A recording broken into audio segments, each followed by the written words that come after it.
ભારત માતા કી, ભારત માતા કી। આજના ખૂબ જ ટૂંકી નોટિસની અંદર આ વિશાળ સંમેલનની અંદર આપણા આમંત્રણને માન આપીને અહીંયા ઉપસ્થિત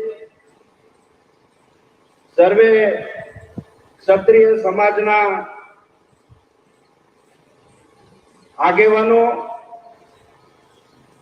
વડીલો, ભાઈઓ, બહેનો અને યુવાન મિત્રો, કોઈ પણ આંદોલન એ આંદોલનની પાછળ એક લક્ષ્ય હોય છે અને આપણું જે લક્ષ્ય છે એ લક્ષ્ય રાજકોટની સીટ ઉપર પુરુષોત્તમ રૂપાલાની જે ભારતીય જનતા પાર્ટીએ ઉમેદવાર તરીકે જાહેરાત કરેલી એ જાહેરાત રદ કરવા માટેની આપણી એક માંગણી છે। ક્ષત્રિય સમાજ એ અત્યારે એવા મોડ ઉપર આવીને ઉભો છે કે તલવારની ધાર ઉપર છે એમ કહું તો પણ એ ખોટું નથી। માત્ર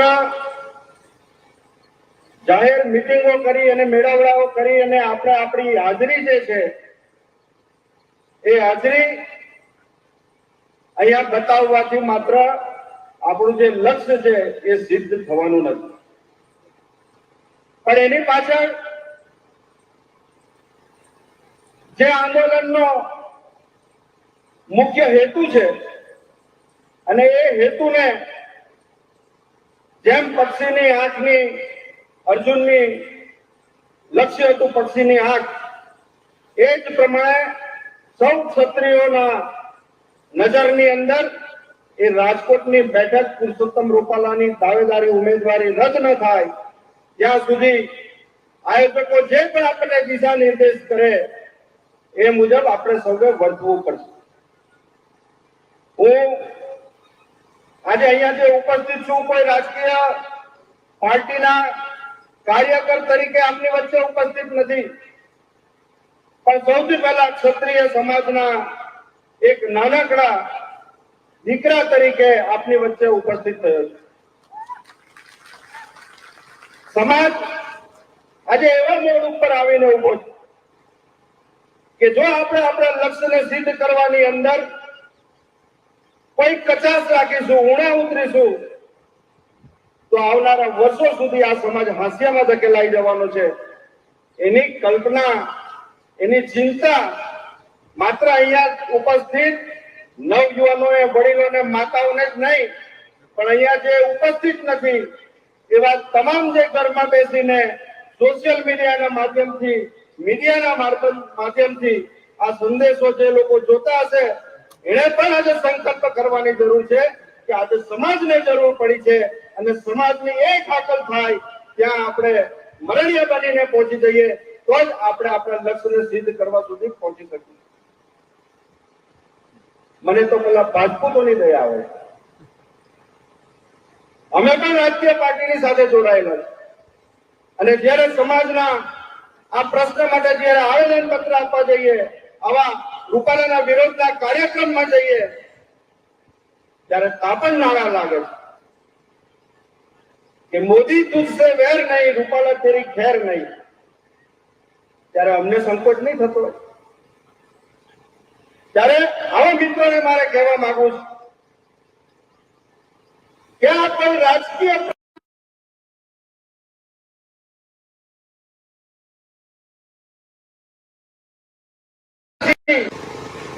સરકાર અને સત્તા આવનારા દિવસોની અંદર આંદોલનને તોડવા માટે, કચડી નાખવા માટે અનેક નવા પેદરા રચશે અને એના નમૂના આપણને દેખાઈ રહેલા છે।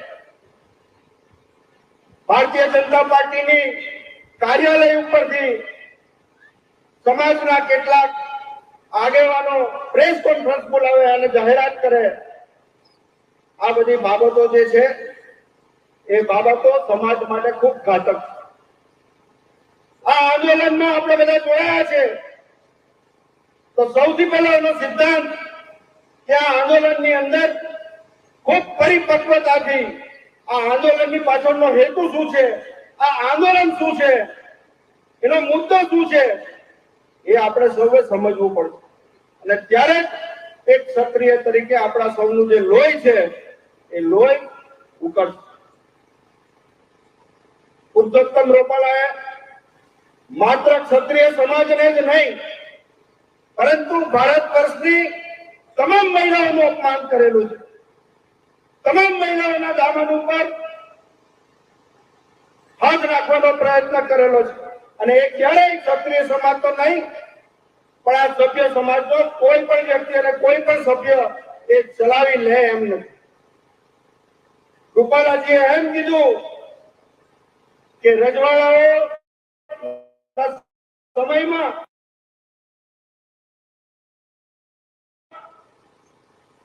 માત્ર રોટી બેટીનો વ્યવહાર નહીં પરંતુ વિધર્મીનો પણ એમણે ઉપયોગ કરેલો છે. અને આ રાજા રજવાડાઓમાં માત્ર ક્ષત્રિય રાજાઓ નથી આવતા. બ્રિટિશ ભારતની જયારે હકુમત હતી અને એ સિવાયનું જે ભારત હતું અને એમાં જે નાના મોટા રાજા રજવાડાઓ હતા એ રાજા રજવાડાઓએ આ અંગ્રેજોની સાથે રોટી બેટીનો વ્યવહાર કર્યો. આવા શબ્દો રૂપાલાજી તમારા મોઢે તો એટલા માટે નથી સોંપતા કે તમે એ સંસ્કારી પાર્ટીના એક મંત્રી છો, કેન્દ્રીય મંત્રી છો, જવાબદાર આગેવાન છો અને તમે આ બોલો છો એ માત્ર પુરુષોત્તમ રૂપાલા બોલે છે એવું નથી. પણ જે નારી શક્તિની વાત કરતા હોય, નારી વંદનાની વાત કરતા હોય, નારી ગૌરવની વાત કરતા હોય અને નવા ભારતની અંદર નારીની જે કલ્પનાની મોટી મોટી વાતો કરતા હોય એવી પાર્ટીના એક જવાબદાર આગેવાના બોલે અને 21 દિવસથી એ પાર્ટીના તમામ શીર્ષ નેતૃત્વ ચૂપ બેઠું હોય અને મૂક પ્રેક્ષક બનીને ક્ષત્રિયો જયારે રણના મેદાનમાં નીકળેલા હોય એને આ બધું જોયા કરતા હોય ત્યારે એક ક્ષત્રિય તરીકે સ્વાભાવિક છે કે ગુજરાત નહીં પણ ભારત વર્ષની અંદર તમામ ક્ષત્રિયોનું લોહી ઉકળે. અને આ મુદ્દો બિન રાજકીય છે, એને બિન રાજકીય રીતે એનો ઉકેલ આવી જાય એવું આ મંચ ઉપરથી ભારતીય જનતા પાર્ટીના આકાઓને પણ આહવાન કરવા માંગુ છું. આ મુદ્દો જે રીતે બજારમાં જશે, ચૂંટણીઓમાં જશે ત્યારે આ 543 સીટોમાંથી તમે ક્યાંય કરશો નહીં એ વાત પણ ક્ષત્રિય સમાજ જયારે સંકલ્પ કરી લેશે ત્યારે એના પરિણામોની અંદર તમને એને જોવા મળશે. વિશેષ વાત કરવી નથી. સમાજના જે સંકલન સમિતિનું નેતૃત્વ હેઠળ જે માર્ગદર્શન ભવિષ્યમાં મળતું રહેવાનું છે અને એ માર્ગદર્શન હેઠળ આપણે સૌ સમાજના એક શિસ્તબદ્ધ સૈનિક તરીકે જે પણ આહવાન થાય એને ફોલો કરીને આપણું જે લક્ષ્ય છે એ લક્ષ્ય સુધી આપણે પહોંચીએ. અને આ જે અહીંયા ઉપસ્થિત મિત્રો છે એમને મારી વિનંતી કે હવે પછીના કાર્યક્રમોની અંદર પણ જનજાગૃતિનું કામ પણ આપણે કરવાનું છે. આ માત્ર ક્ષત્રિય રાજાઓનો પ્રશ્ન નથી. તમામ ભારતની અંદર જે રાજા રજવાડાઓ હતા એ ક્ષત્રિયો સિવાય અનેક કોમોના રાજા રજવાડાઓએ આ દેશના એકતા અને અખંડિતતા માટે પોતાની ગાદી, પોતાનું સર્વસ્વ આ દેશને ભારત માતાની ચરણોમાં મૂકી દીધેલું. ત્યારે માત્ર રૂપાલાજીએ તો એક ટિકિટ મૂકવાની અને ત્યાગની ભાવના એક ક્ષત્રિયોમાં હોઈ શકે અને એ ત્યાગની ભાવના એક ક્ષત્રિય રાજાઓએ જે કરીને બતાવેલી હતી, એ રજવાડાઓએ જે બતાવેલી હતી, આજે એનું ઋણ ચૂકવવાનો સમય આવેલો છે. અને ત્યારે જો રૂપાલાને બચાવવાની અંદર એના આકાઓ જો આ સમાજને પીઠ બતાવશે તો આ સમાજ ક્યારેય ચૂપ બેસવાનો નથી. એની પ્રતિતિ આવનારા દિવસોમાં આપણે સૌએ કરાવવાની છે. અને અહીંયા બેઠેલા મિત્રોને હું વિનંતી કરું છું કે ક્ષત્રિય સમાજ સિવાયના જે સમાજો છે એને પણ આવનારા દિવસોના કાર્યક્રમોની અંદર આપણે સાથે જોડીએ. નેતૃત્વ એમને પણ આપીએ, આપણી સાથે બેસાડીએ અને તો જ આપણું જે લક્ષ્ય છે એ લક્ષ્ય પાર કરવાની અંદર આપણને સફળતા મળશે. આપ સૌએ મને શાંતિથી સાંભળ્યા બદલ આપ સૌનો હૃદયપૂર્વક આભાર માનું છું. જય હિન્દ, જય ભારત, ભારત માતા કી જય.